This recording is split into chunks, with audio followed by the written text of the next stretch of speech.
বৰ সৰু হৈ আছে, তাইক বচাই লওক। বিপদৰ সময়ত সকলোৱে মিলি জুলি সিদ্ধান্ত গ্ৰহণ কৰিব লাগিব। চলাই দে। আরে মাতো দা মুকু উঠাই লওক না। আরে না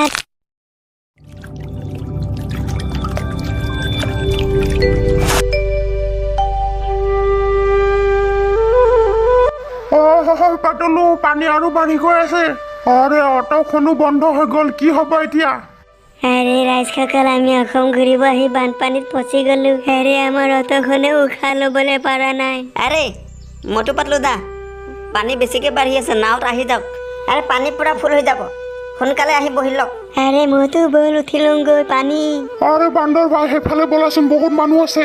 আৰে মানুহবিলাকক কিবা সহায় কৰিব পাৰো নেকি চাওঁগৈ বল। আরে মাতো দা মুকু উঠাই লওক না। আরে না রে ভাই, জেগা নাই। আরে বল বল বল। আরে সি সাঁতুৰিব জানেই দেখোন। আৰে আমাক খাবলৈ বুদ্ধি কৰিছে।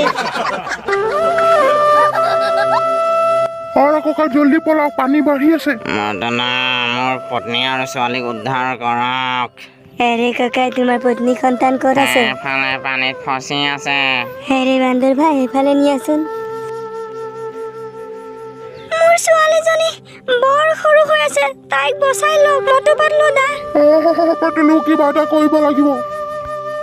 পাতলো সোনকালে কিবা এটা কৰো বল।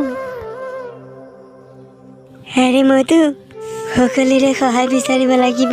আৰে বিপদৰ সময়ত সকলোৱে মিলি জুলি সিদ্ধান্ত গ্ৰহণ কৰিব লাগিব। সকলোৰে লগত মিলি কিবা এটা উপায় উলিয়াব লাগিব। আৰে ৰাইজসকল, বিপদৰ সময়ত সকলোৱে একেলগে মিলি জুলি বিপদৰ পৰা উদ্ধাৰ হোৱাৰ আৰে চিন্তা কৰা উচিত। তোমালোকে আগত যাই লোৱা দেই, তাৰপিছত আমি যাম। তোমালোকে আগত যোৱা নে কি কওঁ? আৰে ভাই ভোৰখন চলাই দে। আৰে হে ভগৱান, অসমবাসী ৰাইজক বচাওক। ধন্যবাদ দেই মটু পাতলু দা।